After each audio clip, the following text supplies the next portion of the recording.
in that time where you were working as a writer's assistant or an office assistant, working and hoping to get that break, how many spec or original scripts do you think you wrote? Yeah, I know I wrote 7 because I added it up. You did? Okay. Yeah.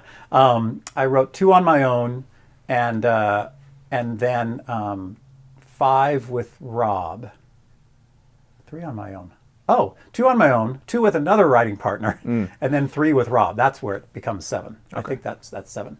And I might have written 3 on my own. Anyway, I hadn't written any television before coming to Los Angeles. So I came to Los Angeles because I got fired from a theater company. I was working up in Seattle, Washington as a performer and as a writer for them, doing like 6 to 8 shows a week, but also writing and taking shows to schools and churches and stuff like that. And they fired me. Oof. And because I'm tough to work with, I guess. Now, I'm the kind of guy who will drag the elephant into the room just to talk about the elephant in the room. And those people get exhausting when they're constantly pointing out the problem with the relationships and the problem with art and that kind of stuff. And so I had written a number of shows, so I already knew what my skills were. I knew that I could write jokes that people thought were funny because I was bringing people into theaters and they were responding to the jokes and the stories that I'd written. Sure. But I hadn't written any television, and in retrospect, I shouldn't have come here till I'd written some television. Tell everybody you should at least write a few scripts before you get here. I mean, if you're already here, fine, keep writing. Yeah. But you can develop your craft elsewhere, and you should be, and kind of figuring out, hey, I wonder if I'm competitive, because too many people come here and then they're scrambling for work and trying to write stuff, and they learn while they're here they're not competitive. So I wrote a couple of specs of my own, found a writing partner, decided to try working with him, got a couple things done, got a little traction, never really connected, and then met Rob. He was a writer's assistant on this show I was working on for the writers of Cheers, and then we started writing together. And then we took some of our old scripts and kind of polished them up and put each of our voices together.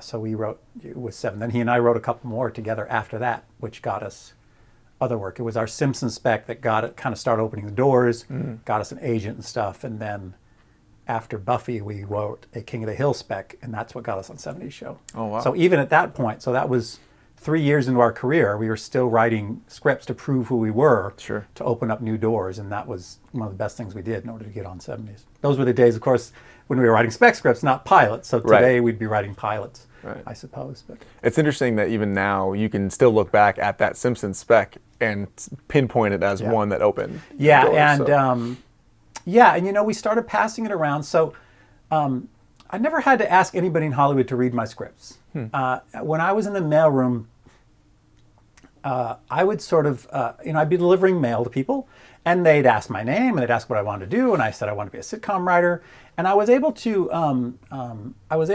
exhibit enough false pleasantness, because pleasantness doesn't come naturally to me.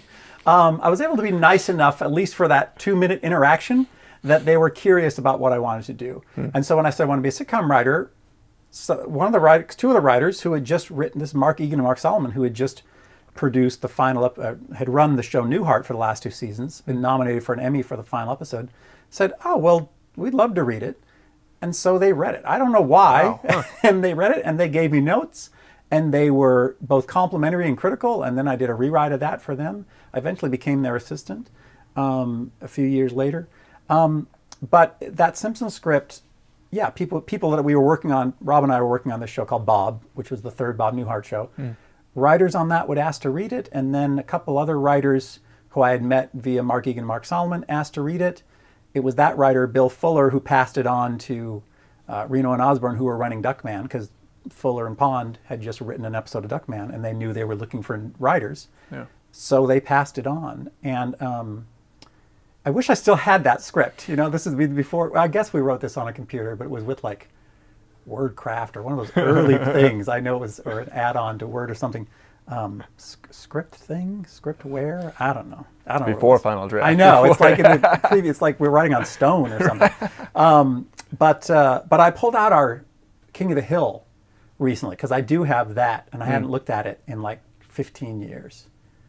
And it was pretty good. I was surprised. It's like I was able to, now that I read so many scripts and hire people, I was able to see, now I get it. I get why that got us attention Yeah.